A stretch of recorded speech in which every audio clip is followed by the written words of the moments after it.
Only record ఒకటి బట్టే మనం ఎంక్వైరీ చేయగలరు. సో మనము ఫీల్డ్ తెలిసి ఎంక్వైరీ చేసే పవర్ డబ్బింగ్ చట్టము ఏ రెవెన్యూ అధికారికి కూడా ఇవ్వలేదు. డబ్బింగ్ చట్టం ప్రకారం రికార్డ్ లో ఏది ఉంటుందో అదే ఫైల్. సో దాన్ని బేస్ చేసుకొని ఏమైనా ఫర్దర్ ట్రాన్సాక్షన్స్ జరగాలి కానీ మళ్ళీ ఎవరైనా మార్పులు చేర్పులు చేయాలంటే ఆ రికార్డ్ లో ఎవరి పేరైతే వచ్చిందో వాళ్ళు వచ్చి స్వతహాగా వాళ్ళు పెడితేనే వేరే పేరు పెట్టి పట్ట మార్పులు జరుగుతాయి. ఎవరైతే చదువుకున్న వాళ్ళు ఎవరికైతే చట్టం తెలిసి ఉంటుందో వాళ్ళు ఎవరో ఒక అడ్వకేట్ ని పట్టుకొని వాళ్ళకు కొన్ని డబ్బులు ఇచ్చి వాళ్ళ ద్వారా కోర్టుల కేసేసి వాళ్ళు పోరాడుతుంటారు. బట్ ఎవరైతే చదువు లేని వాళ్ళు ఉన్నారో, ఎవరైతే నిరుపేదలు ఉన్నారో వాళ్ళకి ఇప్పుడు పాపనపేటకి ఏ కోర్టు వస్తుంది అన్నది కూడా చాలా మందికి తెలియదు. పాపనపేటకి సంబంధించి తహసీల్ ఆఫీస్ ఎవరు అన్నది తెలుస్తుంది, రెవెన్యూ డివిజన్ చట్టంలో ఉండేది. సో ఆ ధరణి చట్టంలో అనేది ఫీల్డ్ ఎంక్వైరీ అనేది అంటే మౌకా మీదికి పోయి పంచనామా చేయడము, మౌకా మీదికి పోయి ఎంక్వైరీ చేయడము, పక్క పట్టేదాన్ని అంటారు. సో ఆ జడ్జి మీద జడ్జి ముందు ఏదైనా కేసు పెట్టాలంటే దానికి ఒక ప్రొసీజర్ ఉంటుంది.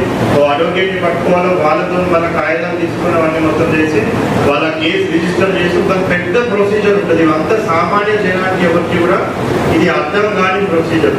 సో దీనివల్ల చాలా ఇబ్బందులు జరుగుతున్నాయి అనేసి గ్రహించి వాటిని అన్నింటినీ కూడా జిల్లా పైలట్ మండలానికి ఆల్రెడీ రెవెన్యూ సదస్సులో ఆల్రెడీ స్టార్ట్ అయింది. మన జిల్లాలో మే 1 నుంచి ఒక మండలాన్ని పైలట్ మండలంగా తీసుకొని అక్కడ రెవెన్యూ సదస్సులు అనేది కండక్ట్ చేయడం జరుగుతుంది.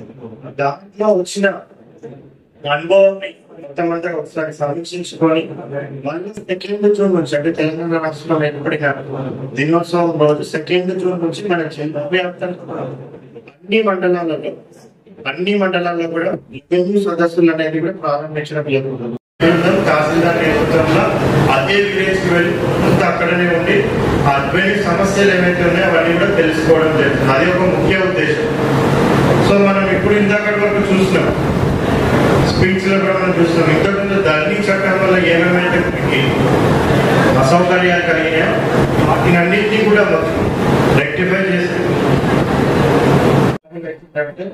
ఓన్లీ రికార్డ్ ఒకటి బట్టే మనం ఎంక్వైరీ చేయగలరు.